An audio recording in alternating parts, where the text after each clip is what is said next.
begitu.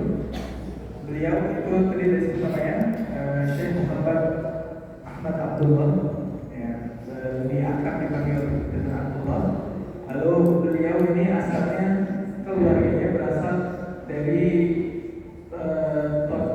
Tiberias atau Tobalia, itu sekarang dikuasai oleh Israel. Jadi kakeknya dulu dan ininya sudah pindah semenjak tahun 1947 ke Libanon. Ya. Jadi beliau memang lahir di Libanon dan sama sekali belum pernah menginjakkan kaki di tanah airnya sendiri di Palestina. Ya. Jadi beliau adalah generasi ketiga dari orang yang terkena tragedi Nakba tahun 1947, kalau Bapak ingat semua ya. Lalu beliau sedang menempuh pendidikan di jurusan sosiologi dan ekonomi di Libanon. Lalu beliau juga menjadi imam dan khatib di beberapa masjid. Lalu juga menghafal 10 juz Al-Quran. Lalu juga sering mendapat rekomendasi sebagai narasumber keilmuan dan imam. Dan beliau juga hobinya salah satunya membaca Al-Quran dan juga bersyair. Hobinya saya baca bahasa Arab. Ya, mungkin itu sekian untuk mengenal beliau. Mungkin kita bisa mulai. Assalamualaikum warahmatullahi wabarakatuh. Waalaikumsalam warahmatullahi wabarakatuh. Bismillahirrahmanirrahim.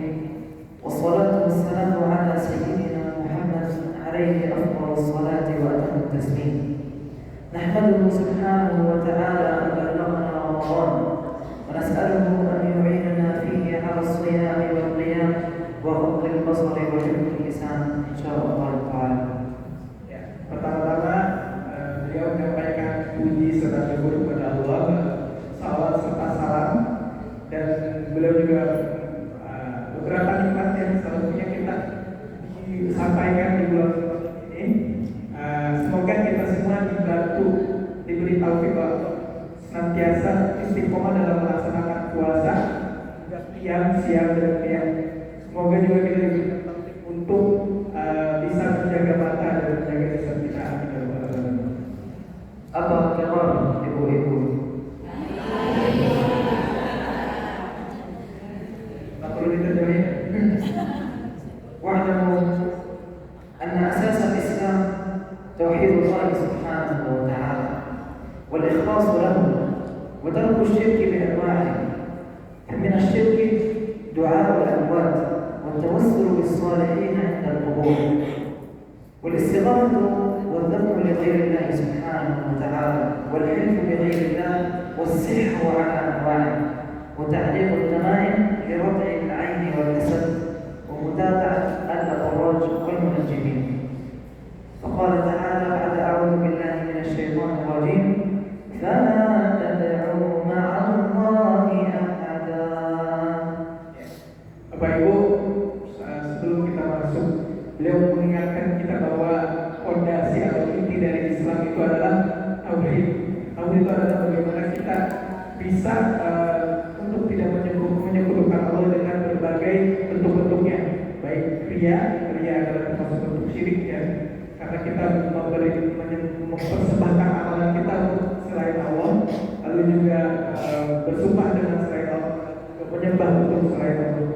Allah berfirman, "Wala tad'u ma'allahi ahada." Maka janganlah kalian berdoa kepada selain Allah. أولا نشكركم على حسن استضافتكم ونظرا لما يعانيه أهلنا في أرض الإسراء من القصف والتجويع والحرب والآلام ولعدم علم البعض بفضل تلك البقعة المباركة المسجد الأقصى وبيت المقدس، فلعلي أتحدث إليكم اليوم عن بعض فضائل المسجد الأقصى المبارك وأنقل لكم صورة حية عما يحدث مع إخواننا في غزة وفي فلسطين إن شاء الله. Sebelumnya beliau berterima kasih kepada jamaah masjid Baitur Rahman, ya, jamaah Baitur Rahman atas undangannya, dan beliau berterima kasih sudah diterima di sini. Insya Allah pada kali ini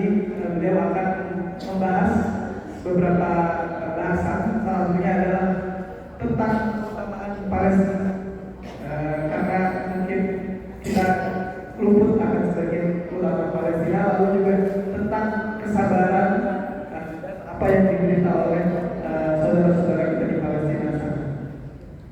إن الصبر عنوان هذه المرحلة وطريق النصر وسبيل الفلاح ومن نصيب أهل غزة أنهم أحيوا روح الجهاد في الأرض المباركة وأن تضحياتهم وبطولاتهم أحيت هذه الأمة من جديد ورفعت الوعي عند أبناء الأمة من حيث أيقظت هذه الأمة وردتها إلى طريق الصواب.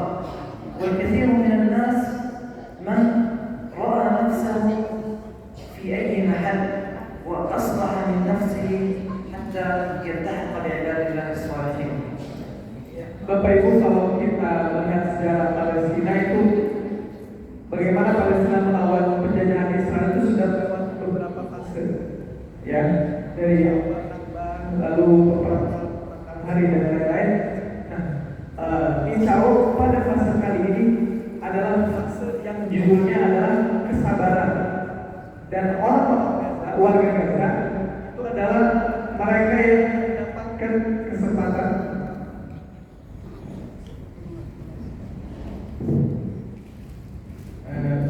Saya ulang sedikit, ya.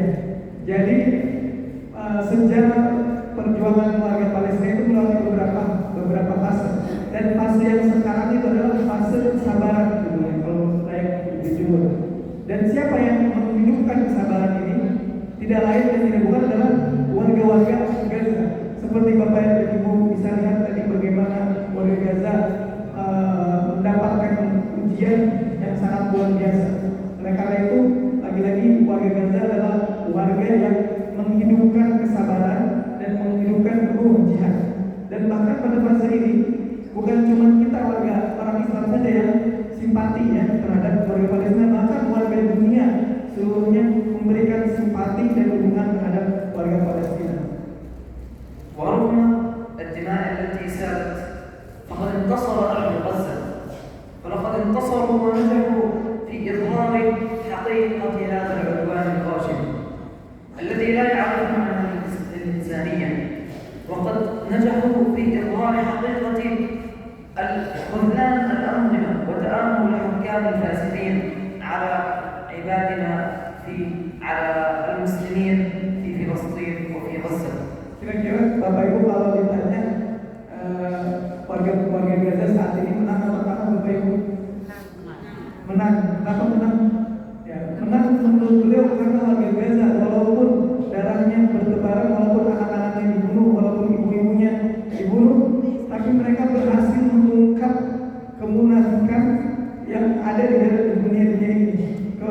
Mereka berhasil mengungkap fakta yang sebenarnya terjadi di Palestina yang itu ditutupi oleh media-media yang ada di dunia. وبلا شك فإن من أعظم الأخلاق التي يحتاجها كل امرئ مسلم هو الصبر، لقوله تعالى بعد أعوذ بالله من الشيطان الرجيم إني جزيتهم اليوم بما صبروا أنهم هم الفائزون. فالفائزون هم الذين فازوا بجنة الله سبحانه وتعالى، وهم الصابرون الذين صبروا عند البلاء وصبروا عند سوء الأحوال. Dan lagi-lagi Bapak Ibu, sabar dan kemenangan itu sangat-sangat identik sekali hubungannya. Allah berfirman di suatu surat, Allah berfirman, "A'udzubillahi minasyaitonir rajim, inni jazaituhumul yawma bima sabaru annahum humul faizun." Kata Allah, aku balaskan, aku berikan mereka ganjaran ya, karena mereka bersabar, yaitu mereka menjadi orang-orang yang pemenang. Jadi mereka orang-orang yang pemenang. Apa tafsiran dari pemenang?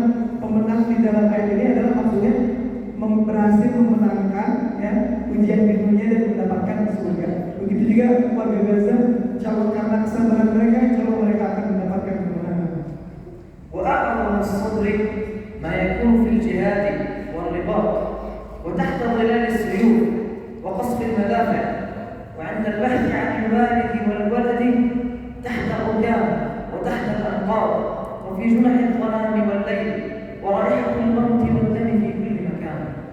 Ya, kira-kira bentuk kesabaran yang paling luar biasa itu apa sih Bapak Ibu? Ya, salah satu bentuk kesabaran yang paling luar biasa adalah sabar dalam peperangan.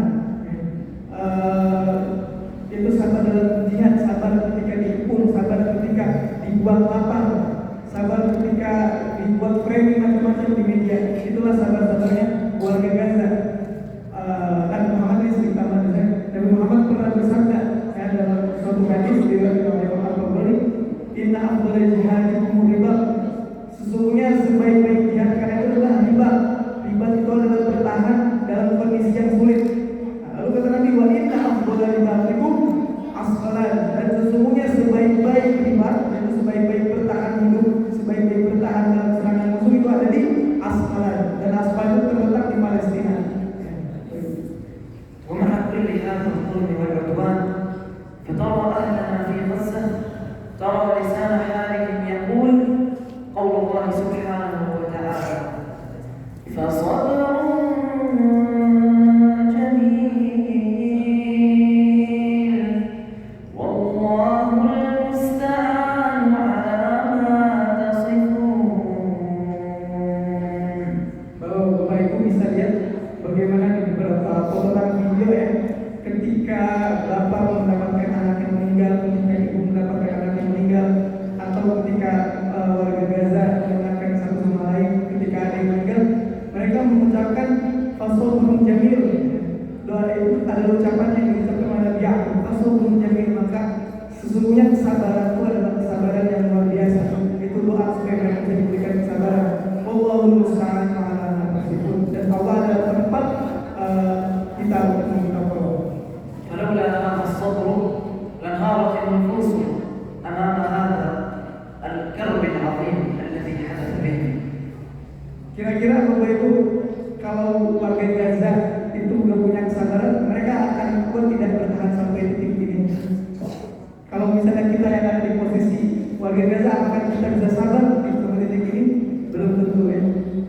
بيت المقدس هو المسجد الأقصى في مدينة القدس عاصمة فلسطين الذي قال الله سبحانه وتعالى فيه بعد أعوذ بالله من الشيطان الرجيم سبحان الذي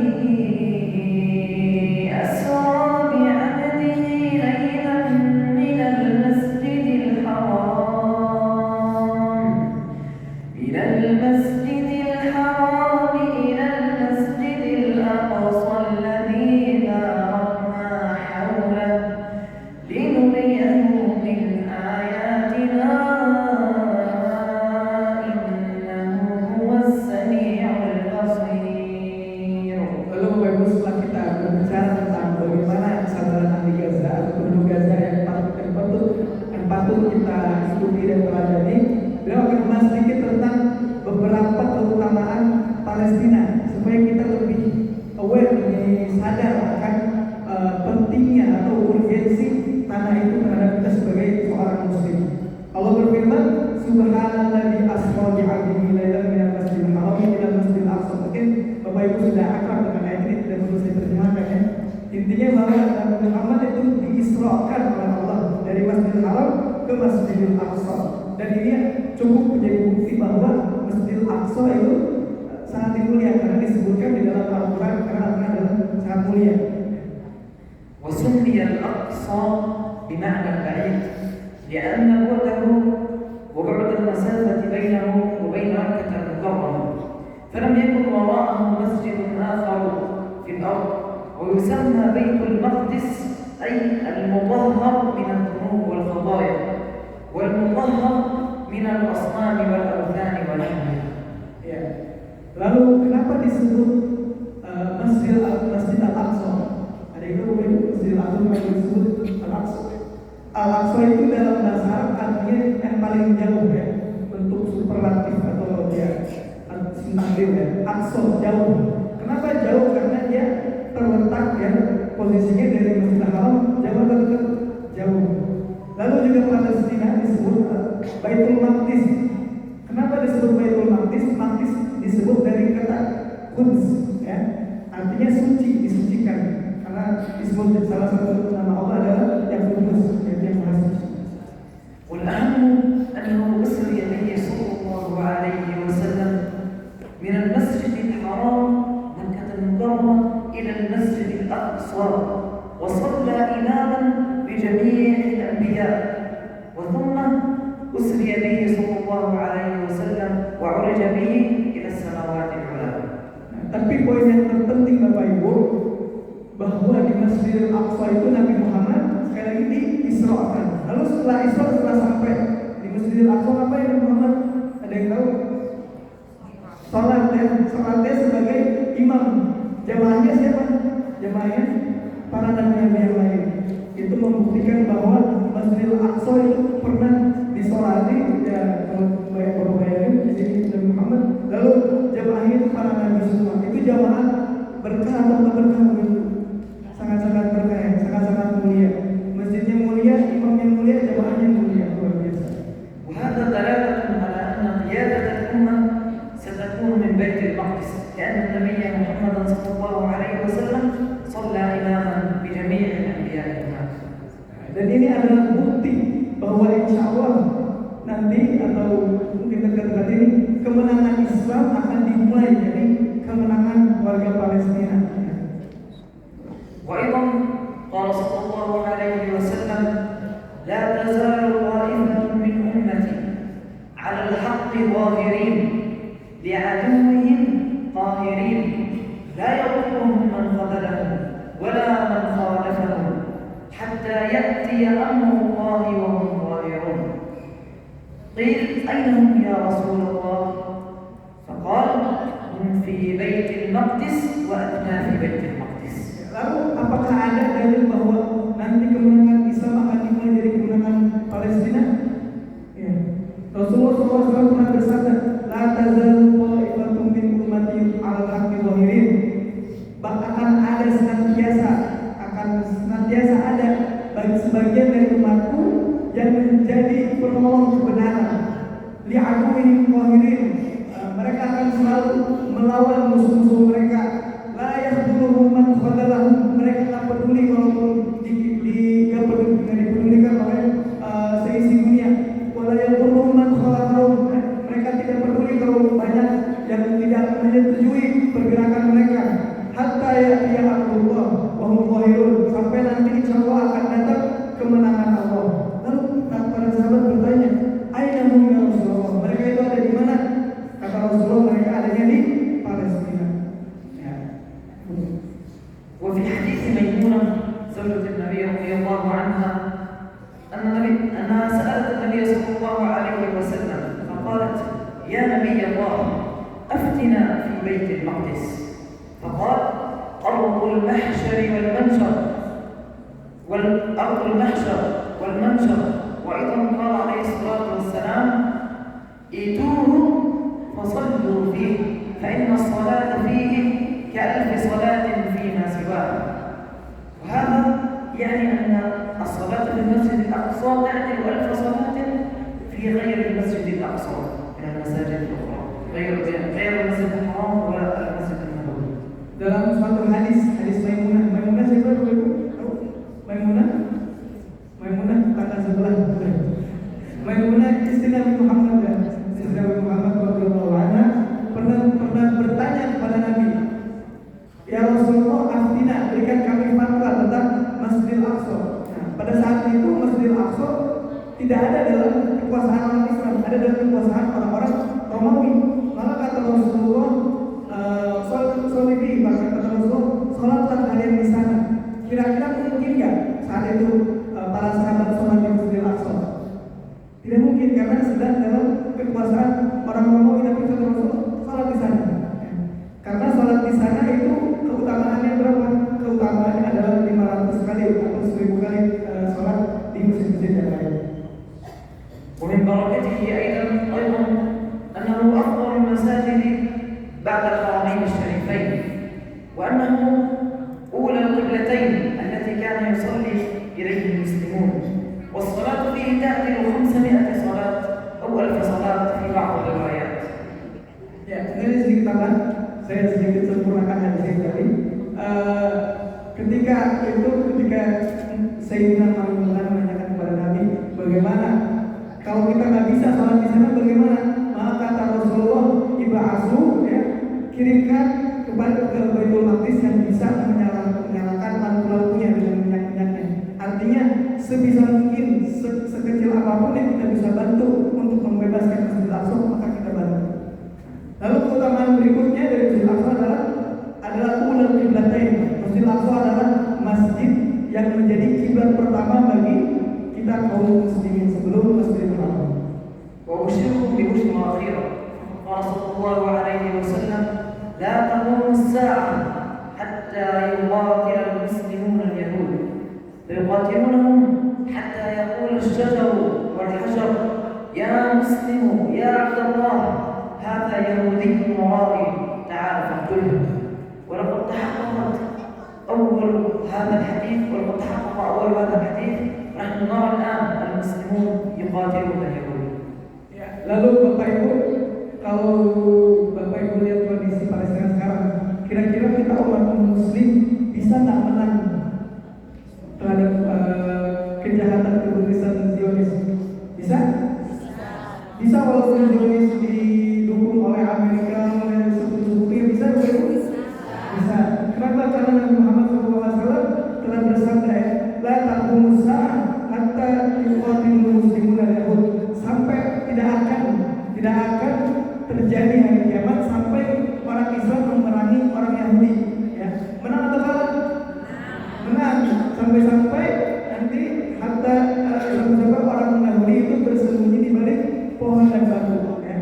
Lalu kata yang syajar wal hajar, kata Nabi Muhammad, sampai nanti batu dan pohon itu dengan kuasanya Allah akan berbicara. Ada Yahudiyul Khalbi, ini di belakang gua ada orang Yahudi sedang bersembunyi yang berperang, kan? Faktor maka dulu. فإخوتي في الله، وبالمناسبة العدوان لم يبدأ العدوان على أهلنا في فلسطين وغزة لم يبدأ منذ 7 أكتوبر، ولم يبدأ منذ عام النكبة عام 1948، بل بدأ عدوان اليهود على المسلمين منذ بدء دعوة النبي صلى الله عليه وسلم، واشتهر اليهود منذ سابق الأزمان بقتلهم للأنبياء وتكذيبهم لهم. Bapak Ibu, kalau ditanya misalnya kezaliman orang Yahudi terhadap orang Islam itu, khususnya terhadap orang Palestina, sudah dimulai sejak kapan? Apakah dimulai semenjak 7 Oktober kemarin, atau dimulai semenjak Nakbah tahun 1947? Maka jawabannya adalah kezaliman orang Yahudi itu sudah dimulai semenjak awal dakwah Nabi Muhammad. Kenapa? Karena mereka tidak mengimani, padahal mereka telah beriman kepada Muhammad. Mereka tidak mau mengimani Nabi Muhammad. Bahkan mereka seperti disebutkan dalam Al-Quran itu banyak mengkufuri nabi-nabi. Lalu mereka banyak juga bahkan membunuh nabi-nabi. Maka itu adalah awal dari kezaliman orang-orang Yahudi. وأما الحرب على إخوتنا في فلسطين فليست حربا نسبية فقط، وليست حرب قتل فقط، وإنما هي حرب تجميع وحرب حصار وقتل للنساء والأطفال والشيوخ، وقتل لحافظين كتاب الله عز وجل، وقتل للمدنيين البريئين. وقد بلغ عدد الشهداء ما يقارب 35,000 شهيد حتى اللحظة، عدا ذلك من أضعاف هذا العدد من الجرحى والأسرى والمحاصرين والعالقين تحت الأنقاض. Ya, lalu perang yang terjadi di antara Palestina dan Israel, apakah hanya perang fisik, Bapak Ibu? Tidak, ya. Perang selain fisik, perang media sosial, lalu perang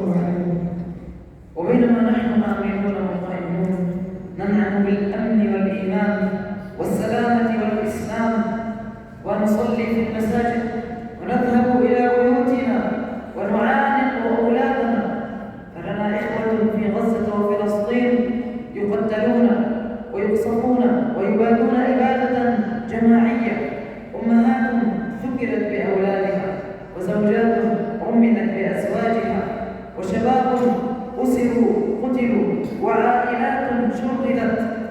إجرام كبير على أهلنا في فلسطين. Ketika kita alhamdulillah di bulan Ramadan ini bisa diberikan banyak kenikmatan yang walaupun kita berdasarkan kemarin, kita bisa diberikan banyak kenikmatan, bisa siang, bisa sahur, ada sebagainya, bisa buka puasa, ada bukanya, bisa tarawih, ada masjidnya. Sementara saudara-saudara kita di Gaza itu bisa tak sahur, bahkan sebelum Ramadan itu mereka sudah puasa, sudah terpaksa puasa. Lalu apakah mereka bisa siang? Ya bisa, walaupun di runtuhan masjid yang sudah hancur, ya. Bisa dilihat semua videonya. Lalu bagaimana mereka diusir dari rumah-rumahnya, bagaimana para pemuda yang mereka ditawan, dibunuh, itu sangat-sangat ujian yang luar biasa bagi saudara-saudara kita yang ada di Gaza.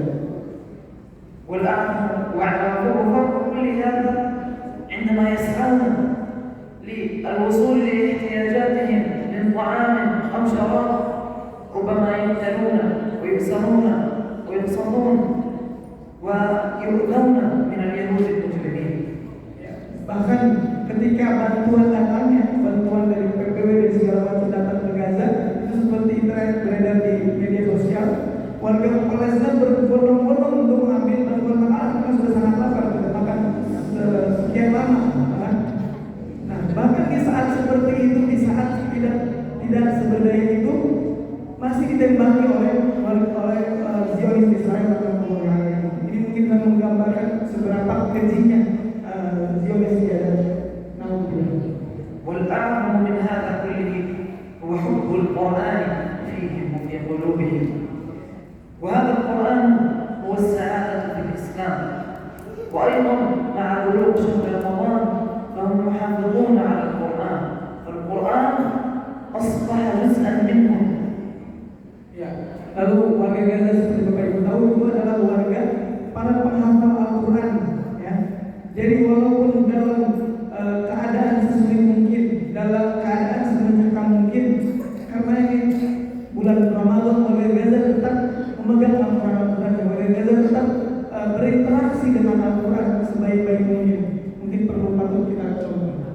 وقد قال تعالى في القرآن في رمضان بعد أعوذ بالله من الشيطان الرجيم: شهر رمضان الذي أنزل فيه القرآن هدى للناس وبينات من الهدى والفرقان. Sebagaimana Bapak Ibu tahu bahwa bulan Ramadan dan Al-Quran itu sangat-sangat identik, ya. Karena Allah berfirman, "Syahrul Ramadan alladzi unzila fihi Al-Quran," bahwa bulan Ramadan itu adalah bulan yang diturunkan tidak padanya Al-Quran. Hudan linnasi wa bayyinatin minal huda wal furqan. Untuk apa? Hudan linnas sebagai petunjuk bagi manusia, wa bayyinatin minal huda. Bukan saja petunjuk, tapi juga bukti akan kebenaran petunjuk itu. امتاز هذا الشهر بنزول القرآن الكريم فيه، وامتاز بوجود ليلة القدر التي نزل فيها القرآن، ونزل فيها قرآن كريم يقول بعد أعوذ بالله من الشيطان الرجيم: إنا أنزلناه في ليلة القدر وما أدراك ما ليلة القدر ليلة القدر خير من ألف شهر. Ya. Lalu setelah bulan Ramadan ini seperti kita tahu, ya, punya kespesialan yang Al-Quran. Lalu kespesialan yang berikutnya adalah Lailatul Qadar. انظر إلى حال أهل الرسل مع القرآن، تراهم لا يغادرون القرآن ولا يمكن أن ترى أسرة في غزة ليس فيها حافظ للقرآن، وهذا من أعظم الأمور التي ثبتت إخواننا في غزة وفي فلسطين. Ya. Bapak Ibu, kira-kira sebenarnya apa sih yang membuat rahasia dari kesabaran ahli Gaza, ya, warga Gaza dalam ujian yang sangat luar biasa ini? Salah satu jawabannya adalah bagaimana interaksi mereka dengan Al-Quran. Itulah yang mereka bisa membuat mereka begitu sabar, begitu tabah dalam ujian-ujian yang luar biasa.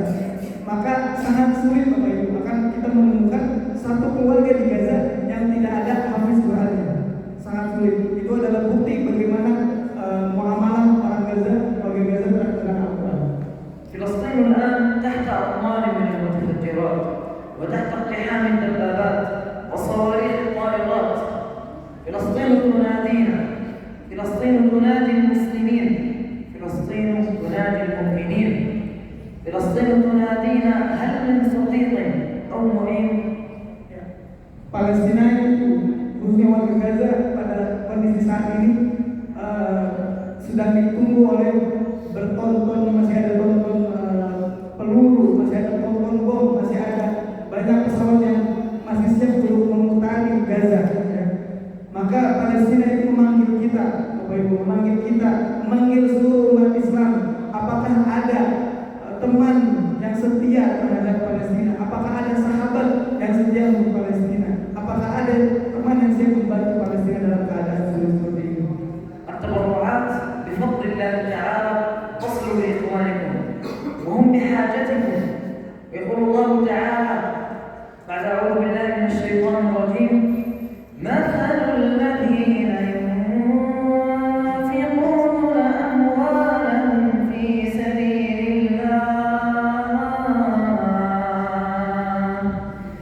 كمثل حبة أنبتت 7 سنابل في كل سنبلة 100 حبة والله يضاعف لمن يشاء.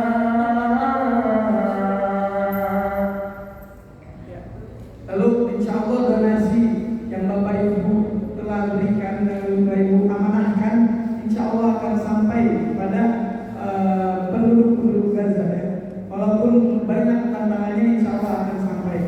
Ya, Allah berfirman, "Masalul ladzina yunfiquna amwalahum fi sabilillahi kamathali habbah ambatat 7 sanabila fi kulli sunbulatin mi'atu habbah." Perumpamaan mungkin Bapak Ibu sudah familiar dengan ayatnya.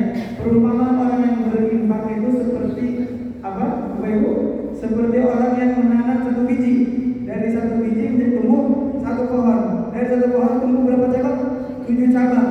Lalu dari 7 cabang muncul 100 biji lagi, 100 biji yang baru. Insya Allah dari donasi yang Bapak Ibu amanahkan, yang Bapak amanahkan untuk disampaikan kepada penduduk di Gaza, insya Allah akan menjadi biji-biji itu. Insya Allah akan biji-biji yang tumbuh menjadi 700 itu. Amin ya rabbal alamin. والنقطة الأخيرة: أنتم الآن غير قادرون على الجهاد معنا بالجسد والروح، ولكنكم قادرون على الجهاد معنا بأموالكم ودعائكم وقيامكم. وعلينا أن لا ننسى ما يحدث في هذه البلدان. أخلصوا لإخوانكم في الدعاء، فإننا والله سنسأل عن أهل غزة، سنسأل من الذي قدمناه. Ya, dan terakhir mungkin risalah atau pesan terakhir dari beliau untuk kita semua Bapak Ibu, bahwa kita itu tidak mampu untuk melawan Zionis dengan angkat senjata. Ada yang siap angkat senjata? Tidak ada ya. Tapi kita banyak yang bisa kita lakukan seperti tadi sudah dijelaskan. Pertama dengan donasi, lalu kita juga bisa bantu dengan doa-doa kita ya. Terutama di bulan Ramadan, maka kita spesialkan, kita khususkan dalam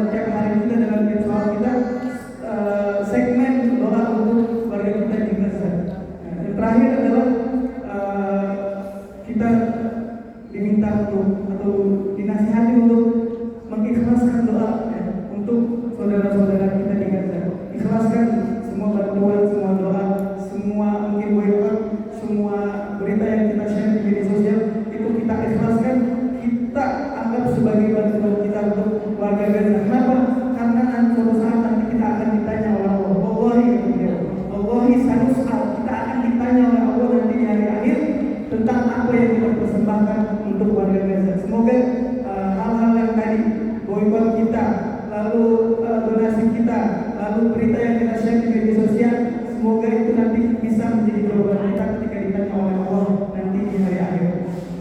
Mungkin itu yang bisa disampaikan oleh beliau, semoga bermanfaat. Saya juga sebagai penerjemah mohon maaf apabila ada kekurangan. Wassalamualaikum warahmatullahi wabarakatuh. Terima kasih atas undangannya. Atas undangannya